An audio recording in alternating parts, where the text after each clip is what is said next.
Hi friends, welcome to my YouTube channel Viraj official में आपका स्वागत है फ्रेंड्स। तो दोस्तों आज हम कुछ भारत के प्रमुख राज्य के उपनाम लेकर आए हैं दोस्तों, जो कि हमारे एसएससी एमटीएस के लिए बहुत ही महत्वपूर्ण क्वेश्चन माने जाते हैं दोस्तों। हमारा एसएससी एमटीएस का एग्जाम चल रहा है दोस्तों। आज हमारा 13 तारीख है। 13 तारीख है दोस्तों। हमारा जो 12 के हो चुके हैं दोस्तों, और ये हमारा आज 13 तारीख है दोस्तों हमारा, और आगे होने वाले हैं दोस्तों एसएससी एमटीएस के क्वेश्चन। तो उसके लिए बहुत ही महत्वपूर्ण क्वेश्चन है दोस्तों, वीडियो को पूरा देखिएगा। और इसमें भारत के जो प्रमुख राज्य हैं और उनके उपनाम हैं उनके बारे में बताने वाले दोस्तों। अक्सर ये कॉम्पिटेटिव एग्जाम में पूछे जाते हैं दोस्तों, और ये जो हमारा एसएससी एमटीएस जो चल रहा है दोस्तों उसमें आए हुए हैं, पिछले शिफ्ट में आए हुए हैं दोस्तों के।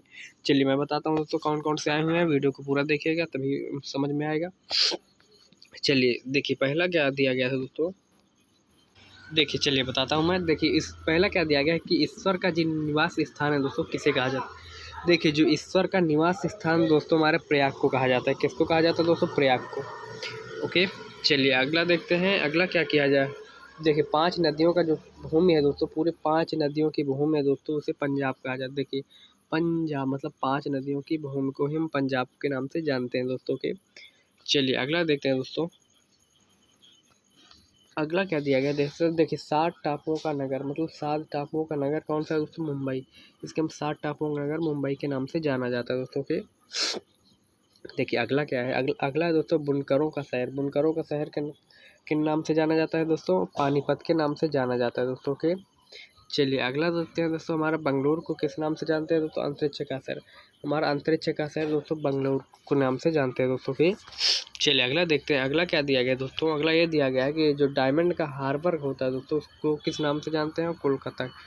जो कोलकाता है दोस्तों वहाँ पर डायमंड का हार्बर ज़्यादा बनता है दोस्तों। इसमें ऐसे देश दोस्तों जहाँ पर ज़्यादा वो हुआ है वहीं का ये देश दिया गया दोस्तों, वहीं पर ये राज्य है दोस्तों, उनका राज्य बन चुका है। ओके चलिए देखिए अगला क्या दिया गया है, अगला ये दिया गया है कि पूर्व का पेरिस किसे कहा जाए। पूर्व का पेरिस दोस्तों हमारे जयपुर को कहा जाता है, वहाँ पर पूर्व का पेरिस है दोस्तों।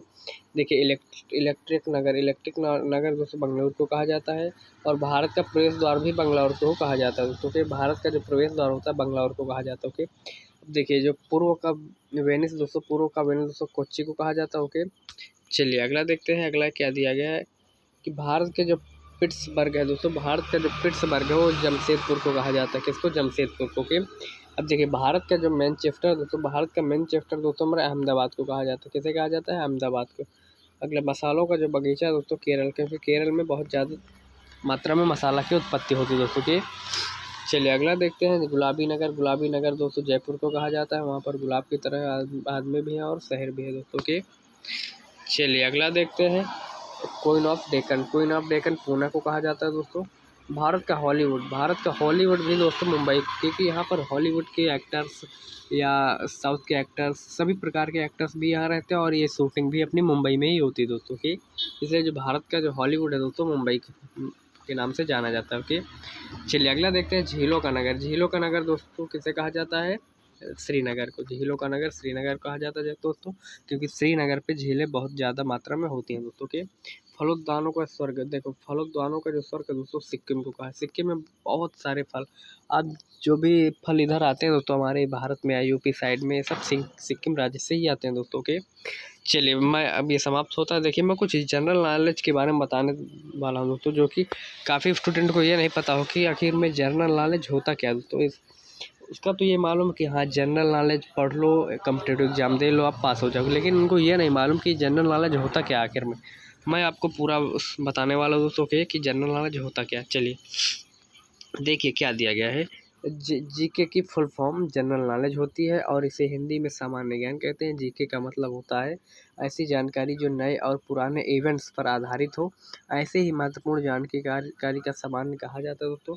जीके कई विषय पर आधारित होती है दोस्तों। देखिए जीके जो होती है दोस्तों जनरल नॉलेज, वो कई विषयों पर आधारित होती है दोस्तों, जैसे विज्ञान का इतिहास, राजनीतिक खेल, इतिहास, शास्त्रीय संगीत या कला साहित्य या सामान्य विज्ञान, भूगोल, चिकित्सा या खोज और इन्वेस्टिगेशन, और एक जीव विज्ञान, फिल्म, फैशन, वित्त और लोकप्रिय संगीत, ये आदि सब हमारे जीके के फॉर्म में आते हैं दोस्तों के। अब देखिए आगे क्या बताता हूँ दोस्तों, आगे ये दिया गया है इसमें कि जो जनरल नॉलेज न सिर्फ आपके ज्ञान को बढ़ाता है, बल्कि आपके करियर व रोज़मर्रा की ज़िंदगी में भी काम आता है दोस्तों। जनरल नॉलेज है दोस्तों हमारे आगे चल के आप कुछ भी अभी याद करो तो जनरल नॉलेज ऐसा सब्जेक्ट है दोस्तों कि आगे चल के आपको बहुत वो हेल्पफुल होगा दोस्तों आगे चल के। देखिए आगे क्या दिया गया है, आगे दिया गया है कि चाहे स्कूल की किताबें हों, देखिए मैं वही बात बता रहा हूँ, या कॉलेज का एंट्रेंस एग्ज़ाम हो, या नौकरी के लिए एग्ज़ाम हो, इंटरव्यू के प्रश्न हो, या हमारे रोज़मर्रा के काम या बातचीत हो, हर जगह सामान्य ज्ञान आपके काम आता है दोस्तों। ओके, मैं ही बात आपको बता रहा हूँ। देखिए यदि आपका सामान्य ज्ञान अच्छा हो तो आपके प्रतियोगिताओं परीक्षाओं को क्लियर करना आसान हो जाता है। इसके साथ ही आप सामान्य ज्ञान में आपको एक प्रतिभाशाली व्यक्तित्व प्रदान करता है और आपके कॉमन सेंस को भी निखारता है। देखिए जो सामान्य ज्ञान होते हैं दोस्तों आपको कॉमन सेंस देता है, आपको मतलब सही ढंग से बातचीत करने का हुनर देता है दोस्तों। सामान्य ज्ञान इसीलिए पढ़ना चाहिए दोस्तों, हर व्यक्ति को अपना सामान्य ज्ञान पढ़ना चाहिए। ओके, चलिए आगे कुछ बता दो दोस्तों। भारतीय सरकारी योजनाओं से संबंधित प्रश्न है दोस्तों जो कि हमारे, चलिए देखते हैं हम क्या दिया गया है कि प्रधानमंत्री आवास योजना मतलब शहरी की जो आवास योजना तथा लाभार्थियों को कितनी आर्थिक सहायता प्रदान की जाती है। देखिए जो प्रधान आवास योजना शहरी के दोस्तों उसे 1.5 लाख से 2.5 लाख तक उससे आवास प्रदान किया जाता है दोस्तों। ओके, चलिए अगला क्वेश्चन क्या दिया गया, अगला ये दिया गया है कि किस योजना के तहत महिलाओं को मुफ्त में गैस कनेक्शन प्रदान किया जाता है। हमारा प्रधानमंत्री उज्ज्वला योजना के तहत हमारे जो महिलाओं को मुफ्त गैस प्रदान किया जाता है दोस्तों, आपको सभी को मालूम होगा। ओके, अगला देखते हैं दोस्तों, अगला क्या दिया गया, किस योजना के तहत किसानों को 6,000 प्रति वर्ष की आर्थिक सहायता प्रदान की जाती है। देखिए प्रधानमंत्री किसान सम्मान निधि दोस्तों जो कि पीएम के नाम से वेबसाइट है दोस्तों, पीएम किसान के नाम से, उसी के माध्यम से हमारे 6,000 प्रति वर्ष किसानों को यह भुगतान किया जाता है दोस्तों के।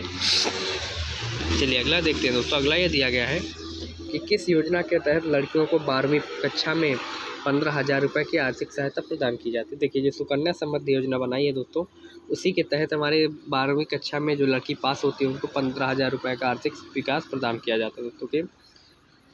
चलिए अगला देखते हैं दोस्तों, अगला ये दिया गया है कि आयुष्मान भारत योजना के तहत लाभार्थियों को कितने रुपए का स्वास्थ्य बीमा कवर मिलता है। देखिए आयुष्मान भारत योजना के तहत अगर आप इसका कार्ड बनवाए हैं तो कितने रुपए तक का आपका स्वास्थ्य बीमा बन सकता है दोस्तों।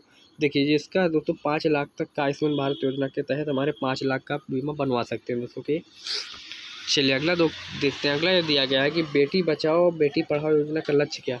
देखिए बेटी बचाओ बेटी पढ़ाओ योजना का जो लक्ष्य है दोस्तों बेटियों को सशक्तिकरण करना। ओके, बेटियों को मजबूत बनाना और उनको शक्तिशाली बनाना। ओके, चलिए अगला देखते हैं दोस्तों, अगला ये दिया गया है कि स्वच्छ भारत अभियान का लक्ष्य क्या है। देखिए स्वच्छ भारत अभियान का लक्ष्य हमारा एक ही है दोस्तों कि अपने भारत को स्वच्छ करना, अपने भारत को साफ सुथरा रखना, सभी प्रकार के गंदगी से दूर रखना, इसी का हमारा भारत अभियान स्वच्छ भारत अभियान का लक्ष्य माना जाता है दोस्तों को। अगला देखते हैं जो कि हमारा लास्ट क्वेश्चन है, डिजिटल इंडिया योजना का लक्ष्य क्या। देखिए डिजिटल इंडिया योजना का लक्ष्य दोस्तों भारत के डिजिटल बनाना। अभी इतनी समय दोस्तों एआई बहुत चल रहा है दोस्तों, हमारा जो आर्टिफिशियल इंटेलिजेंस है दोस्तों हमारा बहुत तेज़ी से बढ़ रहा है दोस्तों हमारा एआई। तो इसी की मदद से आप हमारे डिजिटल इंडिया की योजना का लक्ष्य है दोस्तों भारत को डिजिटल बनाना दोस्तों। तो चलिए दोस्तों वीडियो आपको कैसा लगा, अगर वीडियो अच्छा लगा हो दोस्तों तो एक प्यारा सा लाइक कर दीजिएगा, अगर चैनल पे नए हो तो चैनल को सब्सक्राइब कर दीजिएगा ताकि आगे चल के आपके पास ये जो भी महत्वपूर्ण वीडियो क्लास बने दोस्तों आपके पास नोटिफिकेशन पहुंचता रहे। इसी तरह के दोस्तों बहुत सारे आपको महत्वपूर्ण वीडियो में बताते हैं दोस्तों क्वेश्चन, और ये बहुत ही इंपॉर्टेंट क्वेश्चन दोस्तों, ये ऑल कॉम्पिटिटिव एग्जाम में पूछे ही जाते हैं दोस्तों के। तो चलिए दोस्तों वीडियो एंड करते हैं। जय हिंद, वंदे मातरम।